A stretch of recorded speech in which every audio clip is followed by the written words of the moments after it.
Hello and welcome. So tonight we are doing strategy for the first time ever at Salon London. Yes, we're looking at how to solve complex problems, how to change the staircase thinking of our minds, if you like, with Fred Pelard. Fred is a strategy trainer and consultant coming to us via 20 years of strategic thinking and complex problem solving, making smart people smarter at clients such as the BBC, IKEA, London Business School, Johnson and Johnson, and many more. He took his MBA at INSEAD, and his brand new book, How to Be Strategic, I do believe we are the first to hear about it, is a culmination of those decades of top drawer experience and is a superb guide to generating great ideas, identifying the best solution to make the solution and how to make the solution happen every time. I'm your host for this evening. I'm Helen Bagnall, one of the founders of Salon London, and I absolutely loved this book for reasons you will find out. I know at least one person in the house tonight. Hello, Pascal, Salon member there. I'm talking to you here. She has taken Fred's advice and she calls it legendary. She's taken his strategic course many years ago. So this is how it's going to work. We're going to hear from Fred for about 10-15 minutes as he introduces us to strategic thinking. And then I'll be talking to him more in conversation about how we can be strategic. And then please use the question and answer form to ask your questions of Fred via our platform Zerucci. So take it away, Fred. Yes, hello. Just checking that it's all working. Fantastic. I'm delighted to be attending Salon. As you know, I've been a regular guest for best part of 10 years now, usually in the room, now on the other side of the camera. And I want to talk to you about how to be strategic. So what I'm going to do, I thought I'll do the first chapter of the book in about 10 minutes. And the first chapter, as it turns out, sets the scene for the whole, what is the difference between being strategic and being other non-strategic aspects. And so if I start briefly, imagine if I were to ask you to think about a problem that's currently on your mind. For many of you, it might be a business issue. You know, COVID has really hurt the incomes of restaurants, other businesses. For some of you, it might be more a personal issue with your parents, with beloved ones, with friends. And if we think about all these problems and we plot them in a map, what I would suggest to you is when you have to solve a problem, you give yourself a time frame. Sometimes someone else gives you a time frame. You know, a landlord, a boss, a lover will give you a time frame. And then there's an expectation of completion, which is the vertical bit is how close are you to the solution? And if you think about these two axes, we can plot pretty much every single problem in the world in these two axes. And if we do, a really successful problem solving is one where at the end of it, you've got one answer. Okay, you've got one answer. Now, at the beginning, for most people, you'll find yourself asking yourself, you know, how do I do X, Y, Z? How do I rescue my business? How do I progress in my career? How do I make sure that my relationship doesn't explode in the 6 months that we're going to spend together in lockdown 2 without being able to go out? And this is a complex problem. Why? Because you don't have the answer at the beginning of the time frame. And then over time, when you finally get the answer, the other corner, I'm going to call it the conviction corner. At the end of the time frame that you've given yourself or others have given you, you finally reach an outcome. And so if I take a small step back, if you think about complex problem solving or problem solving is really taking a group of people on a journey from complexity to conviction. When I'm in the US, I might say, you know, from darkness into the light. So it's a journey to resolution. And the fascinating insight is there's 4 ways to travel from that complexity corner to that conviction corner. Most of us are not familiar with it. We're going to see the expert mode, the analytical mode, the creative mode, and the strategic mode. And I want to sort of lay them out to you. You might recognize, as I go through some of them, you might recognize yourself. You might recognize people you know, siblings, parents, friends. You might recognize your boss. You might recognize other people. And when you appreciate these 4 ways to solve problems, you realize, A, that you probably use 1 or 2 all the time. And so having two more will effectively broaden your ability to solve problems. And then second, there is one, the strategic one, that's really, really good for complex future problems. So my definition of strategic in a nutshell is it's big, it's hairy, and it's in the future. Okay, so let's start with the 4 ways to solve problems. The very first one is the staircase of expert execution, is one where right from the beginning of the time frame, you have a pretty good idea of the endpoint. And then usually it's a bit like this. In other words, the subtext of that is, I know, I'm an expert, I've been there before, follow me. Pa, pa, pa, pa. Most of us spend a lot of our days in that problem-solving technique, thankfully, because otherwise we'd have to reinvent everything all the time. Interestingly enough, maybe 3 months ago, 6 months ago, many of us were not necessarily very good at video communication. Now, a lot of us are experts. We've accumulated the knowledge. We know how to solve it. Most of us spend a lot of time in this time frame, in this frame of mind. Some professions spend 100% of their time. For example, I have never met a personal trainer who was not an expert at making me lose weight. They never succeed, but it doesn't affect their certainty that they know the way. Follow me. Here is the path. Boom, boom, boom. Day 1, you did this. Day 2, push up, push up. Day 3, that's the expert. Estate agents know the neighborhood better than you. They tend to solve a lot of their problems using the expert mode. A police officer, literally, they are the law. They carry the expertise around. Now, what if something has never been done before? Clearly, except for, so most experts acknowledge, I can't use my expertise, it's never been done before. What do you do next? The second way to solve problem, or fun, is, experts usually come with a work plan because they know the answer. So the second way is, there's lots of things you don't know. Remember 6 months ago, arriving of COVID, SARS. Oh, my God, what do we do? Okay, let's turn a lot of unknowns into facts. I need to gather information, a lot about the virus. I understand the impact on my business, on my family, on everything. And then once I've got enough data, ta-da-da, the answer emerges. That's the deductive approach, the analytical approach for problem solving. If the expert says, I know the way, the analytical approach says, I'll research, I'll find it. I mentioned the fact that, some professions, all of us do a little bit of analytical research. If you're going to buy a car, you're probably going to research a little bit before you go and explore. But some professions do that all the time. Lawyers, investigative journalists, engineers spend a lot of their days, accountants, gathering data, and then the solution emerges. It's a fantastic way to solve problems. One might drawback is it takes a lot of time. And then also, if you listen to the professions I've mentioned, sort of engineers, accountants, investigative journalists, lawyers, all of them solve problem where the key data that's important for them to solve problem exists in the past. Okay? The analytical approach is a fantastic way to solve problems in the present or in the past. It's not really good at the future.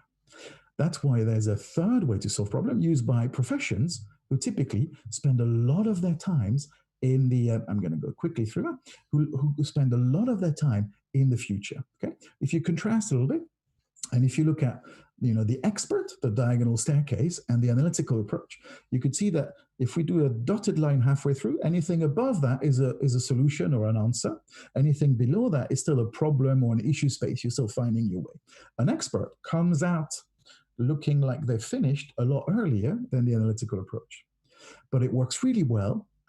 The experts in the present, the analytical approach in the past. What about if the problem is in the future? Well, here, from time immemorials, professions who spend a lot of their times solving problems in the future take a very different approach. What they do is they go, you know what?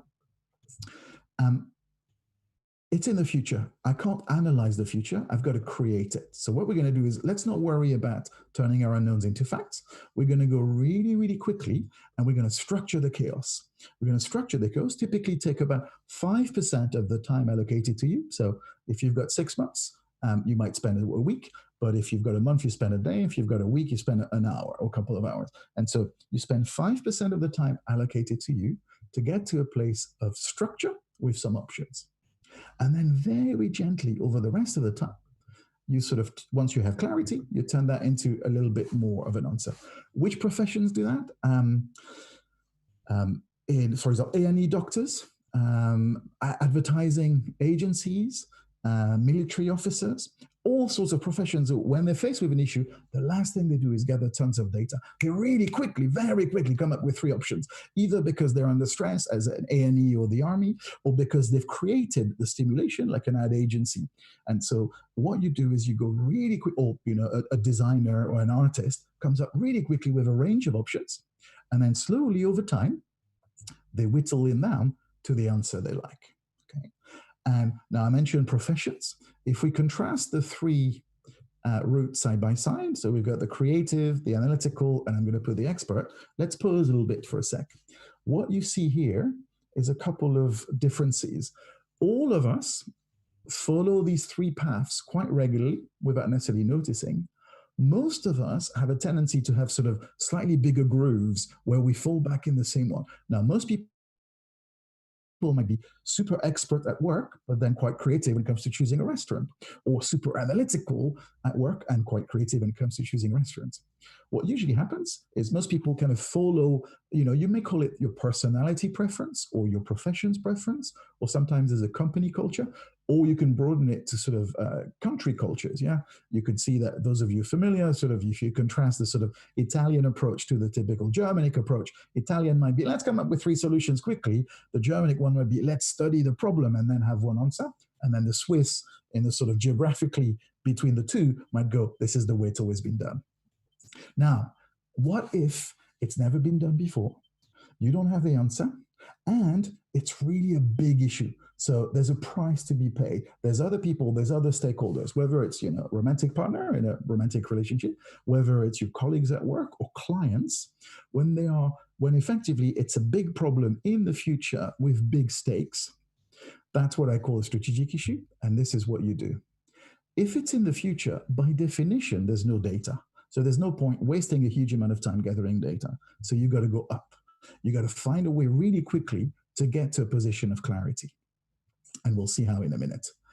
And then, because it's not just a creative approach is when the answer is entirely subjective to your preference. Here, we're in a big strategic problem where the answer is objective. It has to be shared with a few other people who have to share your conclusions. And when that's the case, what you do is you take your options and you do something bizarre, which is you now go downwards, you test them, you destroy them, you eliminate a lot of your ideas. And we'll see in a minute that there's a different challenge for analytical people, or highly analytical or highly creative people. Creative people are usually bad at killing their babies. Analytic people are very good at that, but not necessarily good at having lots of babies. We stay metaphorically here. And then once you've done up and down, the next bit is push, which is once you have a degree of certainty, thanks to the data that you manage to gather, you're able to come up with one answer that you can share with people. And what you have here is, of course, the roller coaster of strategic thinking. And if I highlight two big things, you'll see that strategic equals creative plus analytical. Typically in the opposite order in which most people think it happens, whether you work in a highly business profession as a business occupation or not. There's a kind of popular view that strategic is kind of nerdy, and what it really means is strategic is probably very similar to analytical. And what you can see on screen here is strategic is actually a 50-50 blend of creative and analytical, and critically it starts with the creativity. And then on top of that, the second comment, which is in the downward part of the roller coaster, that bit's a bit weird. It's the idea of going, I'm really close to having the solution, and now I'm going to destroy a lot of my options. It takes a lot of guts. It takes a lot of habits. It takes some techniques for people to learn to do that. And then the final bit is a little bit more traditional. It's how do you convince other people of the validity of your answer? And so now in 1 minute, what we see here is, if you look at the book, so How to Be Strategic, the first chapter is the explanation of this roller coaster with a little bit more richness, a bit more detail. And then what you have is literally 9 chapters ago. Let's go. How do we go up? What are 3 great techniques to get to a point of clarity where you have a structure and lots of options around a complex problem, like, what are you going to do for your business after COVID? How are you going to survive 6 months of lockdown with your beloved without going out? How are you going to look after your elderly parents, etc.? Lots of things, and you get some answers here. And then you go, right, now that I have lots of options, let's kind of put them to the test through words, data, or actions. And then once you know what the solution is, now let's really convince other people, whether it's your beloved ones or your boss or your clients, that you've got the right answer.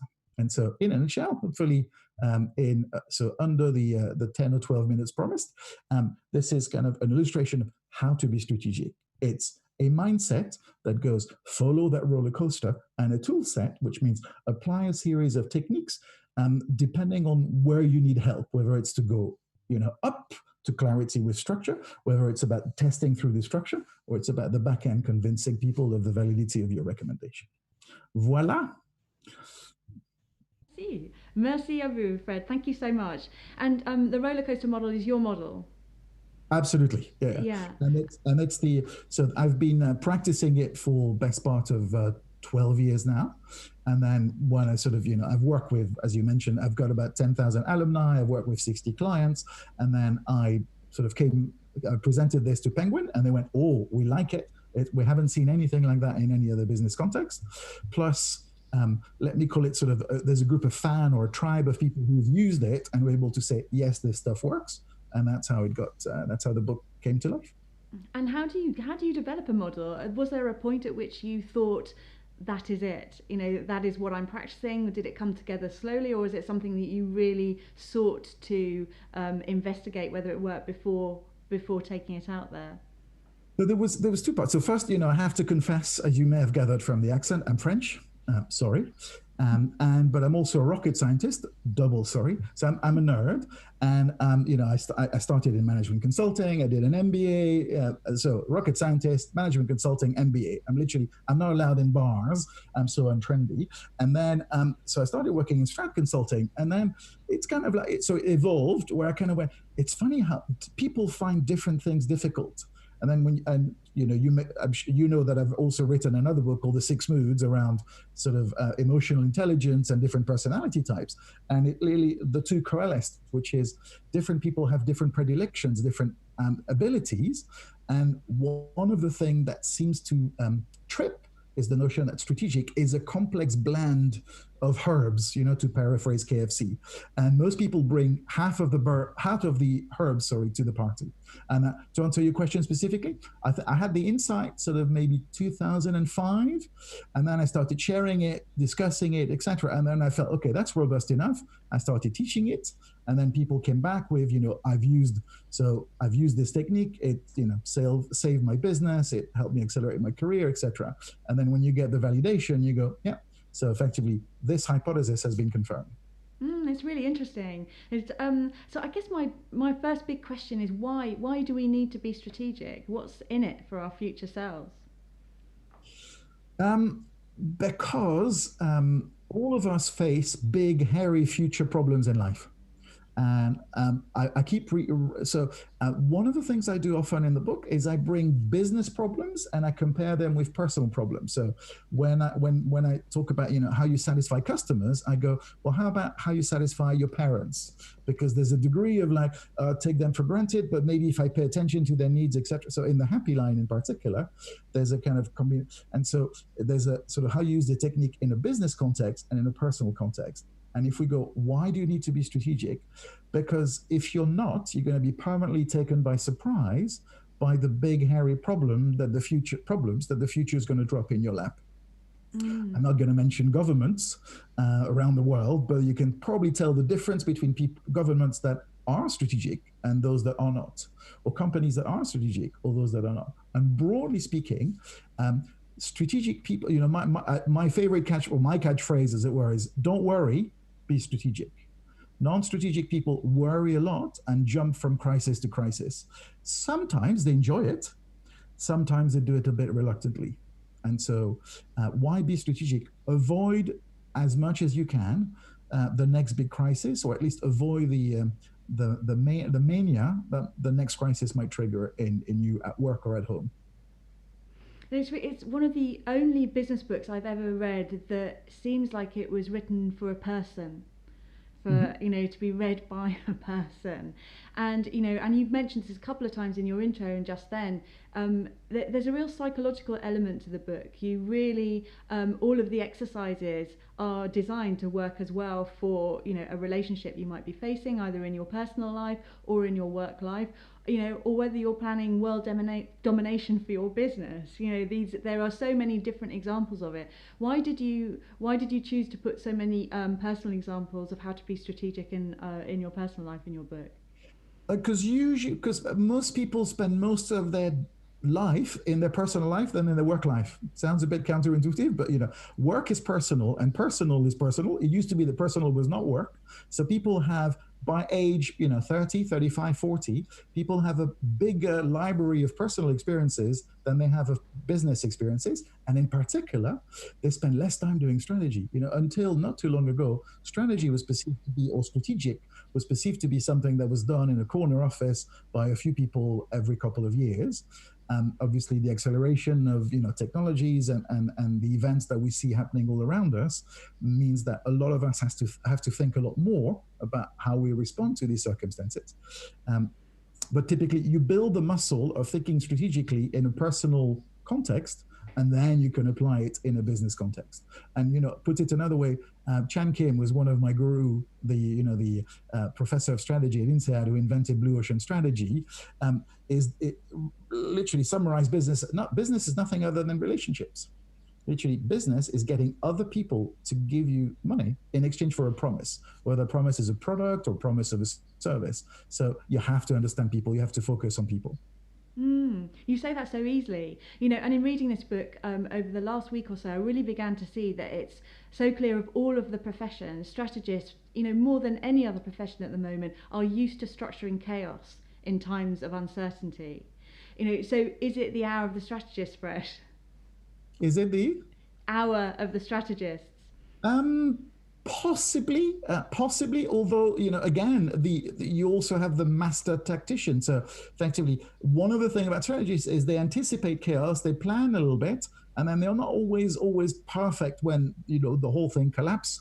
Whereas the master tactician, I mean, we have again, I don't want to go into politics, but you could see a few people who practice the art of chaos because they can serve chaos better than anybody else. So if everything is chaotic, they're going to do a bit better. So I love your comment about. So let me put it differently. It certainly in these current circumstances, people who are more strategic are going to do better. I mentioned sort of one client I mentioned a lot who's based in Holland and runs a pan-European business, which puts sort of ads in the waiting areas of doctors around Europe. So you go to the doctor, and in the waiting area, you've got a couple of ads for antibiotics or aspirins or Nurophens, etc. And their business collapsed, obviously, when the GPs were closed. So something like a few hundred employees. What do you do next? And then they use one of the techniques in the book called the mutation game. And in the mutation game, what you do simply is you describe your business as it is today. A 4-year-old child could do it. And then the bit that you do next is you go, for each of the components of that, what else could it be? And it's like automatic writing, So in particular, people who have more creative backgrounds find it quite natural. People who are very engineering find it quite natural.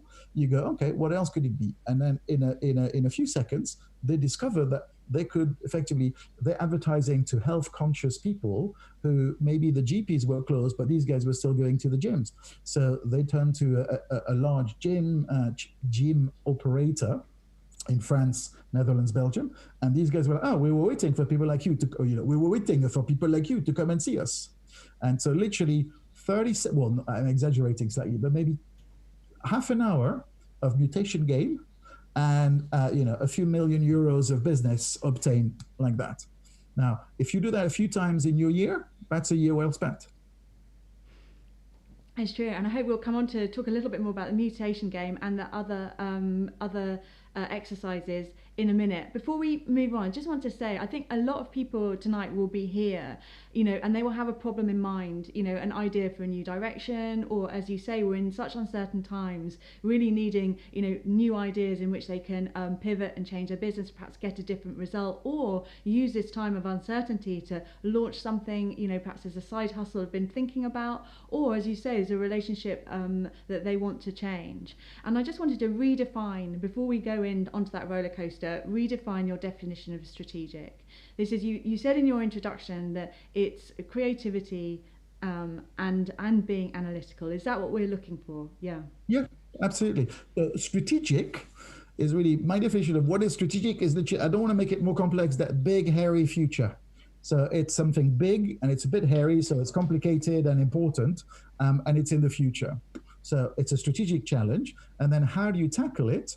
The two techniques is a sort of, the left and the hook. It's literally creativity and analytical. So creativity to come up with lots of possible solutions, and then analytics to kind of focus on analytical approach to focus on the most important one.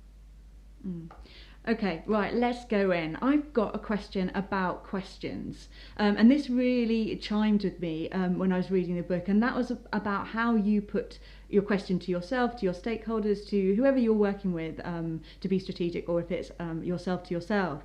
And this was this issue around how questions. Why are how questions so problematic? It's because we all spend all of our days in the expert mode. So, how do I tie up my shoelaces? Oh, let me show you. How do I fill in some? Oh, let me show you. Most people derive great satisfaction from answering how to questions from other people. And you may have noticed a lot of books, including mine, start with how to, because it's a popular way to answer, to get people to either help or to display expertise. The slight challenge with how to question is, what if there's no answer, or if the answer is in the future? And in particular, that it's kind of NLP talks about we are the stories we tell ourselves about ourselves. So if you keep telling yourself, how am I going to, for example, at the moment, some people might say, how am I going to organize Christmas with my family this year? How am I going to, and can you see that? Literally, you play that in your mind, and at every iteration, all you can say is, I don't know. I don't know. And when you have that, literally it raises anxiety. It doesn't get you any closer to the answer. And one of the beauty of a technique called the pyramid principle, which is one of the 9 techniques, and I know you've been playing with it. And so, in the pyramid principle, what you do is, instead of asking yourself, how do I do that? You flip it round and you go, right, we're going to have a great Christmas as a family this year. So first there's already a lowering of anxiety. Why is that? Why is there lowering anxiety at that point? Because instead of how do we do it, you go, we're doing it. We're doing it. So, okay, we're doing it. Okay, chill. And then you go, right, what would need to be true for that to be true? And now what you're doing is you jumping to the future. You're at Christmas already, and you're looking back to what it is that you have done in the intervening period to make that a success. And it's a lot easier to look back than to look forward.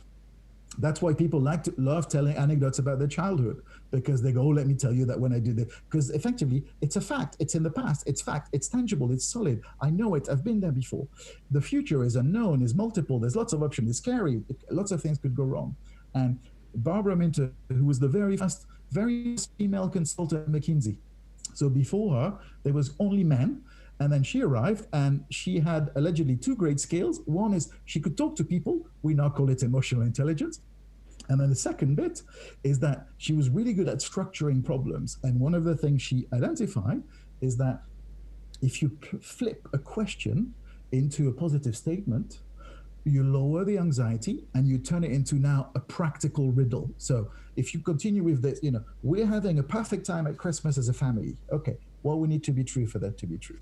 And then you break it down into 3, explain, then it gets a little bit sort of cuisine. It gets a bit, it's like a recipe for food. Now you have to read a bit, you go, yeah, put a bit of salt, put a bit. So, but all you, if, I don't know, and you go, if, and you break it into 3. If, all of us are well and safe, and we can find, we're allowed to travel, and we have one area that can welcome all of us in the right numbers, then we're having a great time together at Christmas. Okay, then you go, all of us are safe. What needs to be true? All of us know the rules for keeping safe. All of us follow them, etc. So you take one big complex issue and you turn it into 3, 9, 27, and time again.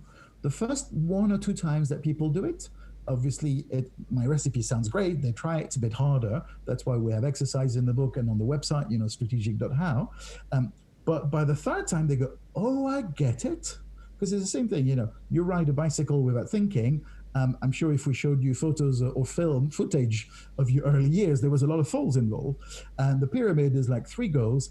And then the bit that clicks is, don't say how to about the future. Go, we have achieved that. What would need to be true for this to be true? Go into the future and look back rather than be in the present and look forward. It changes everything.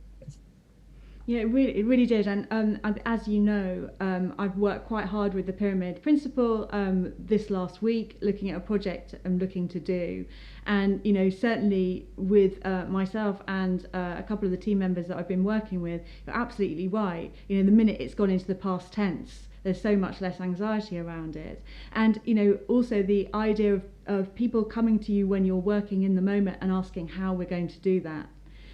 can be a very, very difficult question to answer, especially if it's coming from someone whose job is dependent on it, they're working from you, so I think it was a really useful way of kind of, just looking at that how question and how to manage it.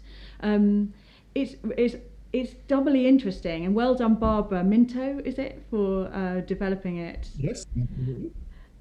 Because it doesn't just allow you to turn your idea into an achievable step-by-step process, but it can also help you with telling a story about your idea as well. Yes, I wondered if you could talk a little bit about the importance of finding a story for your idea. Yes, and so on that, one of the beauty of the pyramid principle in particular is it's like a Swiss Army knife, which is you do it to create clarity with a structure. We're all together at Christmas having a great time. Well, we need to be true for that to be true. And you could probably imagine that by the time you trickle down to 3 to 9 to 27, the 27 bits at the bottom are effectively your to-do list. They're a work plan. And so you've turned a how-to anxious problem into an achievement and a work plan. And then to your point, after, by January, when people say, oh my God, how did you manage to get together as a family? Now you can take exactly the same structure and read it from the bottom up. And you go, well, we did this, then we did that, then we did this. Therefore, we were all healthy. Then we did this and we did this, so we could all travel. Then we did this, then we did this, so we had a place to meet. And because we were healthy and we could travel and we had a place to meet, we had a fantastic time. And and the place to meet might be a restaurant rather than someone's home, because you'll be allowed to meet with more people, possibly because it's slightly more hygienic, etc., etc. So what you'll find is by January, what was effectively now a structure for clarity in the future, by January will be a story you will tell of how wonderful the Christmas you had. And so one of the things you find is if you achieve clarity early on a problem, you're very happy. It's easy to explain why the solution you came up with succeeded. And a small comment, if I had one little comment, which is what I do for a living, what I've done for the last kind of 15 years now, is really I'm an ideas retailer. So I go around the world and I pick up ideas that are about how you make people solve problems better with the best return on effort. So and I read tons of business book. I read the Harvard Business Review from cover to cover, lots of magazines. It's boring as hell. It's really dry. But I usually do it on the beach in sort of the tropics. So, someone's got to do it. And I spend the month of January reading business book, reading stuff. And every so often I come across something, this is a technique where it's very simple and it's really useful. And that's a little nugget. And I go, yes, thank you. And then that's like that's the first round of the voice. So now I turn my chair and I go, yes. And then you've got to go to the second round. The second round is I share it to people in training. And I go, this is what I thought. I think it's pretty good. What do you guys think? Let's do an exercise. Let's apply it. And then over time, people come back and go, you know what? It sounded good, but it didn't quite work. So long story short, what you have in the book is effectively the sort of the top of the techniques that could help solve problem. And so the pyramid is one of them. We talked about mutation being another one. There's payoff profiles. There's lean startup. There's quite there's 12 of them. And it's in the combination and the recognition that, it's like a toolkit, whether in the kitchen or in the attic, or in the garage. You go, I might use a number 6 knife, whatever that is, or a number 7 screwdriver. Once you have that, you find that lots of problems are, one of my expression, which is I play a bit on the French, is like problems, no problems. And when you go problems, no problems, life gets a lot simpler. Really, there's a lot to pick up on there. I really love the fact that you're so pro books. I think you say at one point you should always have one business book on your desk that you're halfway through. You think that's just a really good way of getting to ideas. And my second question is, what is the best idea you've seen in action for having ideas? The best idea for, so I'm gonna do the consulting bit. It depends, which is it depends of how stressed are you, and how risky. So I was talking about this client in Netherlands where their business was gone, and so literally they were any idea will do, and they were happy to look at hundreds. I mean, exaggerate slightly because you're still going to check is it ethical, is it compatible, do we have the skills? But and for that the mutation game is fabulous because the mutation game is press a button. 10 minutes later, you've got 1,000 alternatives to what you're doing today. And then you sort through them. It's like generating a giant Tinder of 1,000 possible alternatives to what you're currently, working on. And you go, yes, yes. Sorry, it goes the other way. I'm not practicing very well, but I'm not familiar with these. Yes, yes, no, no. And then you start with 1,000, you end up with 10. You date 5 or 6, and you see what happens. One of the other one is the happy line. So the happy line is a Chan Kim technique, and it's a way to say, I mentioned earlier, it's about business is relationship. You can call it all sorts of ways, but business starts with relationship. You can extract money from people without being, kind to them for a bit, but it's not going to last. And so business is about relationship. And the happy line goes, the best way to satisfy someone is to break the golden rule. So the golden rule is treat others as you would like to be treated. And it's a great one to create a sort of baseline of civility between people. But then you have to go to the next one up, which is treat others as they would like to be treated. And that's where it gets really fascinating, because effectively, if you treat others as you would like to be treated, you're just going to end up serving your friends or people with similar preferences. When you want to try and serve people who have different preferences, you have to understand these preferences, get into their shoes, and from that effort, and you recognize it's a business effort of, some people might call it market research and market understanding. I call it empathy. It's an emotional journey. You put yourself in the shoes of other people, and literally the moment you're in their shoes, then you understand their priorities better. And all of a sudden it's obvious what you need to do to fulfill these priorities. So you can achieve it, again, the classic 2 ways, through the head or through the heart. You can be super analytical and get there, or you can be emotional and empathetic, and you'll discover some of that too. So that was a long answer to your question, but happy line and mutation game for my money, and that's why they're in the book, are sort of, for slightly different reason, the 2 most effective idea generation technique I know. And they really, really do work. I think, if anyone's anyone's uncertain about their ability to, might be brilliant at data, but unsure about how to generate ideas for their problems, they really do get you a stack of ideas really, really quickly. I want to explore something I did touch on earlier, and I think it's really important because, again, you said it once again in that answer to that question then, that it's a mixture of head of heart. And, actually, it's a mixture of head and heart. Good business being strategic. And I was really interested in your one of your conclusions is that that being strategic means being rounded as a human being. And again, it's quite an unusual thing to read in a business book. So it might be slightly self-serving, and the rounding might have a few different parts, but there is something where, let me put it a bit differently. If you're all heart and no brains, you might be very enthusiastic, but you're going to run out of resources at some point because many of your ideas will fail and you'll run out of enthusiasm or cash or friends. If you're all head and no heart, you might create businesses that have great profitability, but no one really will want to engage with you. And that's the combination of the two that guarantees success. We all know that sort of conceptually, and what the roller coaster of strategic thinking does is it puts it in sequence. It goes, actually, if you're tackling the present and you're trying to improve existing processes, actually being analytical can take you a long way, which is why, for example, private equity and all of the finance guys are very well paid for very unimaginative work or tasks, because all they do is literally analytics or analyze situations, screw the people and the systems a bit tighter, and then that efficiency gain gets reallocated, which is another way to say they trouser the profit. Now, to invent something new, a lot of things are invented by wacky marketeers or more creative people, because you need to have the ability to kind of not necessarily see the future. There's a mistake about visionary. Visionary people are people who see one future and drive to it. Sometimes it works, a la Steve Jobs. Sometimes it doesn't, a la WeWork. Okay. But real strategists go, let's have lots of creative ideas early on. So let's tap into more the structured but more empathetic and not necessarily data-based part of our brains. And then flip around and then become a lot more analytical.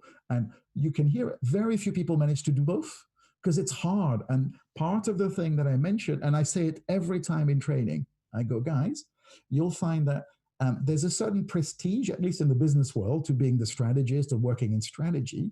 And I tell them, please understand that there are some techniques you can get there. You can get there with the techniques, but there's an emotional toll.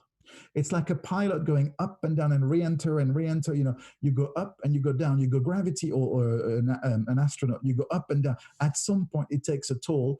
In this case, on your mindset and on your heart, because you start with lots of things you think are going to work, and then you have to go and destroy your babies, which not everyone can do very naturally. Okay, thank you. All right, so we've got it. So we've got our ideas. We've got the kind of like we've kind of thought about how they can work in terms of how they want to be presented to their customer. We've got the team, or need to be brought on board, and suddenly we've got a hippo looming into view. Now, I thought most people would know what a hippo was, but I got a really mixed reaction when I was talking to people about this. Can you explain to us why hippos are a problem and what we can do about them? Yeah. So in a let's call it an organized context, whether it's at work or in a charity or in a family, the hippo is the highest paid person's opinion. Can you say that again? Hippo is highest paid person's opinion. So HPPO with the I for highest paid person's opinion. So a hippo. And what you find in many meeting rooms is you'd have the hippo, and then maybe a third of the room is going to wait until the hippo has spoken before they decide where they're going to go. And so you find that the highest paid person steers the conversation, and even without necessarily wanting to, they say something, sometimes something quite controversial, sometimes something quite obvious, but like a shoal of fish, mixing my animal metaphors here, there's going to be a third of the room that follows the hippo. And one of the things you find is, if we think about the roller coaster, you've got up, down, push. So up, you've got lots of ideas. Now, typically, there's a meeting, let's call it at work, with 20 people, with the most senior person and 19 people around. Traditionally, a lot of organizations, when they have these meetings, they go, what should we do? It's a free-for-all. What should we do? And it's entirely word-based. Now, that can work, but there's the hippo problem. And typically, what maybe over the last, let's call it 30 years, management consulting firms or strat consulting firm has done is they've said, let's bring data to the party, because data is allegedly a bit more objective. Now that we live in the world of big data, sort of anyone can bring their data, think of it as fake news. So everyone can bring their data. And so there's a third layer. So if you go hippo and words, then you go bring a layer of data. And then the third bit is, okay, let's try it. Let's do the, lean startup in particular, or other, sprint, scrum, all sorts of methods, which is, let's try a little bit. Instead of talking about it or looking at data, why don't we just put it in practice and see what comes? At a smaller scale, quite quickly, let's test a little bit. And that combination avoids the hippo problem. So it's difficult to carry the day, even if you're the hippo, if someone goes, why don't we try it first at a small scale? And that sounds so sensible, which it is, that it's very difficult for hippos to sort of carry the day the way they used to in most organizations. And it's really interesting. So if you're quite comfortable in the creative parts of being strategic, but not so comfortable in the analytical point of view, this can be getting used to data, or really getting accustomed to data and using data can be a good way of overcoming objections. Absolutely. And then bringing a sample, bringing an experiment, bringing a pilot, and when it comes to, so we're going to be careful because society tends to kind of label people creative, but if you're at a disposition to sort of have enthusiasm and being very intuitive, and then usually it comes with a certain aversion to data, in particular, because data can kill your baby and people sense it. And the way my recommendation always to creative people, for how to be more strategic, is always, always, always come to the fight with a longer list of ideas. So if you come to a meeting with analytical people, and you've got one idea, and you can't defend it with data, and you can't defend it with actions, and all you can is your enthusiasm, it's probably not going to go well. And many marketeers in business have experienced that time and time again. If you bring 3, 4, or 5 ideas, then effectively you're a little bit more comfortable, because as long as you genuinely like all 5, because you don't really care which one survives. And so what I always give as an advice to creative people is only get enthusiastic about the idea that survives contact with the analytical people. So kind of come up with lots of options, see which ones the hard-headed analytical people don't hate, and then that becomes your favorite one. Let it pass through the valley of analytics or analysis before you get too enthusiastic. And this is, so you can really make data your friends and really begin to use it as a way of understanding which of your many ideas could be the right one to take forward. And then you can start going up again on the roller coaster towards getting towards your completion of idea. Is that right, Fred? Absolutely. And then I love the fact you say make data your friends. I think there's like step 2 in the sort of 12 steps to becoming a strategist if you're a creative person. I think step 1 is don't hate the people who bring the data. So I'm still having this idea that the data is, hell is other people, as I forgot which French philosopher said, Sartre, I think. Hell is other people. Sartre. But, it's kind of like, sorry, I had to just drop it like that, like I don't know my French philosophers. And so if hell is other people, the first step for creatives is learn to understand where those idiots with data are coming from. They're coming from as helpers, We are the data people and we're here to help. And if you're a creative person with one idea, you see the data guys as the one who tried to kill it. If you're a creative person with 5 ideas, the data guys are the ones who are going to help you choose which of these 5 is going to fly better in the boardroom. Now, that's an interesting thing too. So that's step 1. See them as help. Now that you understand roller coaster, they come after me, but they're useful. And I applaud your embracing step 2. Step 2 is like, don't delegate that data validation to a third party. Take it on board, do some of it yourself, because if you can I've got to be careful about this expression, killing your babies, but if you can whittle down your list of creative ideas yourself, and you can display a level of objective assessment of the commercial value, for example, of some of your ideas, now that's a lot more convincing at the back end when you're presenting to third parties. It's absolutely brilliant. And when you're going back on that roller coaster, as you say, it really allows you to narrow down from your huge sort of roster that you've made of ideas through going through the imitation game, from doing the pyramid principle, from the happy line, from your areas of idea generation, to really focus on which of these ideas are going to fly, and which and how, and also the way that your strategic roller coaster works is working out how you can structure your business in order to deliver those ideas.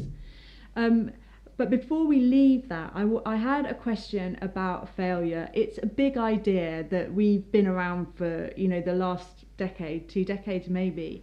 This idea that you get your minimal viable proposition out there, that, as you say, you test in a small way, you take your idea and you put it out there, and, you really see if it works. And, part of that is, as the meme goes, fail fast, fail better. But I've always been really worried about that, in the sense of, it gives us a false idea of how it feels to fail. Yes. Failure is incredibly painful. It's a really easy thing to say. Oh, just go out there with your ideas, put them in front of people, and if they fail, great, move on, do something else. But it's not really allowing for the psychological toll of failure. And I wondered if you could talk a bit about how we can realistically accept it's really important, but manage our relationship with it. Yes. So 2 comments. First, yes, the idea. So 3. The idea sort of started of Scrum and all of these kind of techniques in the, let's call it 20 years ago. But the big door opener is a book by Eric Ries called Lean Startup, which is 2011. Started in Silicon Valley and really became ate the world. one of the things I was doing 10 years ago, that was one of the technique, and it's still in the book. That was one of the techniques that I carry to people, with one massive sort of caveat, which is the one you've highlighted. This idea of fail fast, fail often, fail forward, was generated in an environment where most people are super analytical, and I'm going to say sort of, I mean, as is well documented with tech people and Silicon Valley, they are hard-headed. They're not very, look at Mark Zuckerberg. They are not really, the guy is going to probably blow up a lot of democracy in that, but don't care. And so that's not going to hurt your feeling. Now, if you use the lean startup technique in a more humane context, one of the things you find is we all know there's a price to failure. And what I tell people is use a lean startup, but think of it as you've got 9 lives. Think of yourself as a cat, which is you can only fail 9 times. And by the time you fail 4 or 5 times, you're going to be a lot more careful. Now, what I suggest to them is don't stop trying. But for example, when you have the test and learn, don't do silly things to learn from your failure, because you're going to run out of lives. What you do is learn and test, not test and learn. So, and what is the most important thing you want to learn in most businesses is the demand side. What does your customer? What do the participants to your events want from it? What do your customers want? What do your users, your passengers, and literally learn about that. And then once you think you've learned, just test. And effectively, if you will, I'm really pushing in my interpretation of lean startup something that goes small test to confirm your ideas that you've generated through empathy. So you get a high hit rate with smaller things, rather than a sort of ground flamboyant push your product into the world and then see it fail.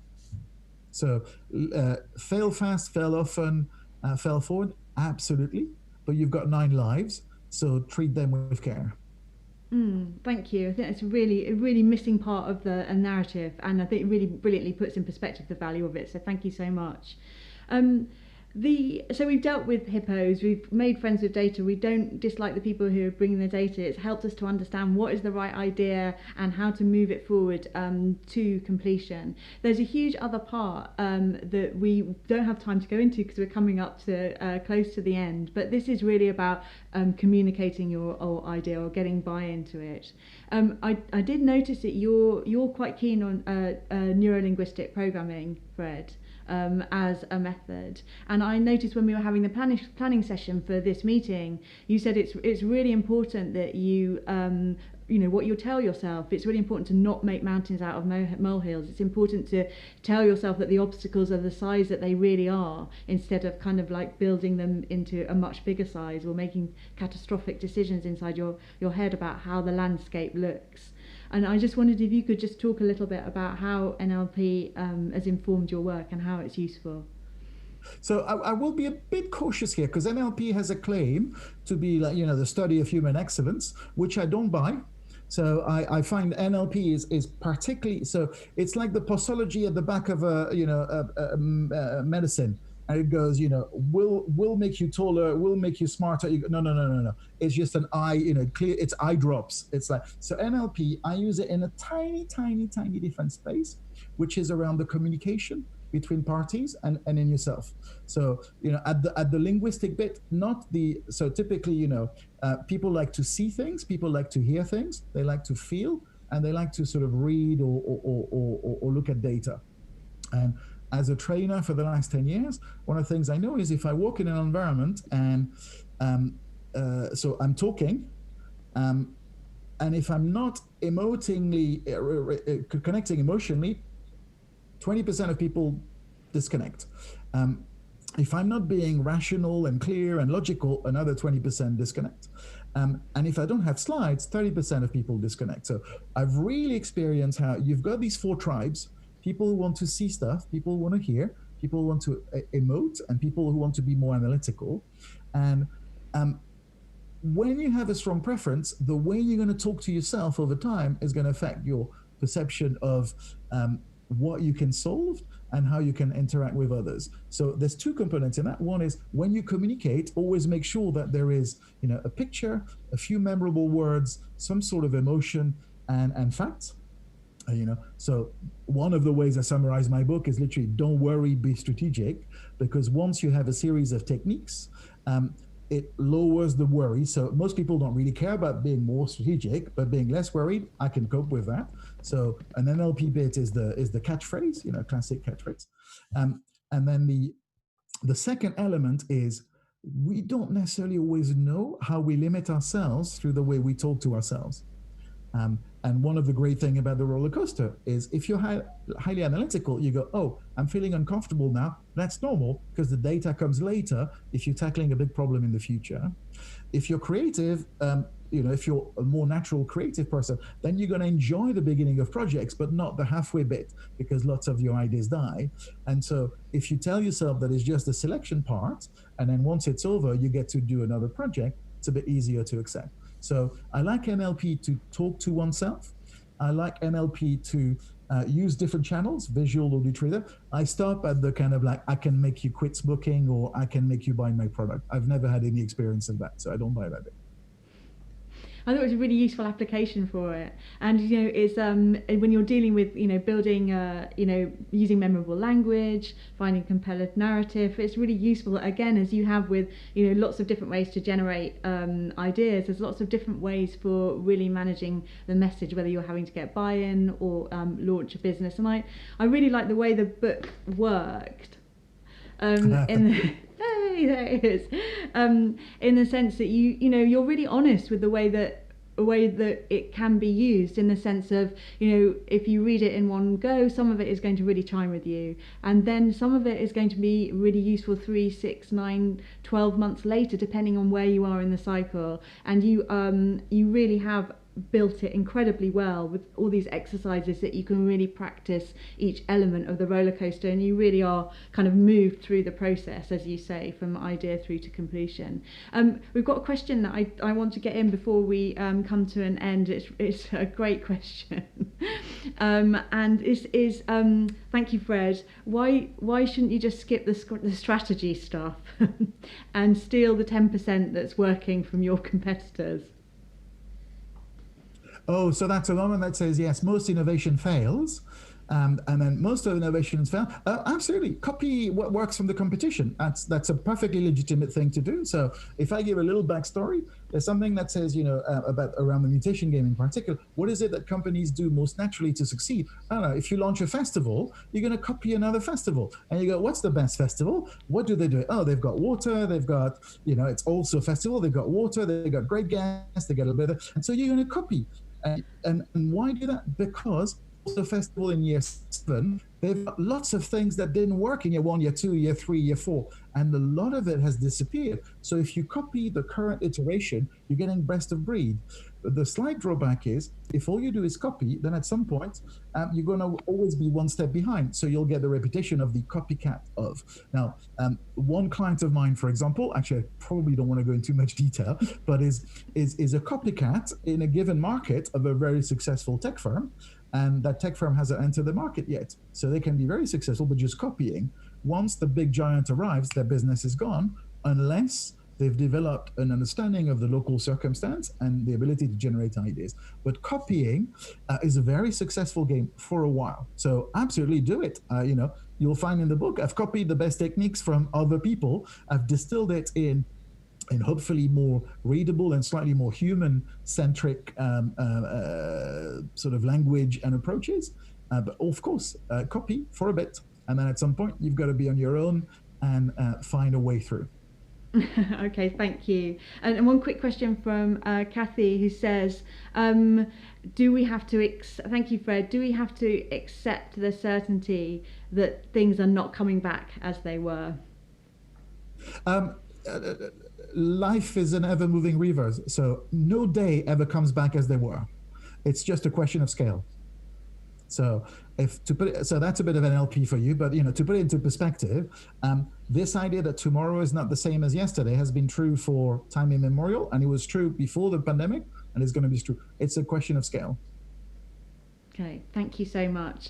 So, Fred, thank you. That brings us to the end of tonight's salon, How to Be Strategic. We do have your book for sale in the digital lobby. Don't worry, be strategic. Is that right, Fred? Absolutely. Thank you. Absolutely. Thank you so much for being with us, Fred. Thank you. Yes. Thank you. Thank you so much for being here for Salon How to Be Strategic. I hope that you have lots of brilliant ventures and ideas that you want to take on Fred's roller coaster strategically, and look forward to seeing you at a salon soon. This salon is now closed. Thank you.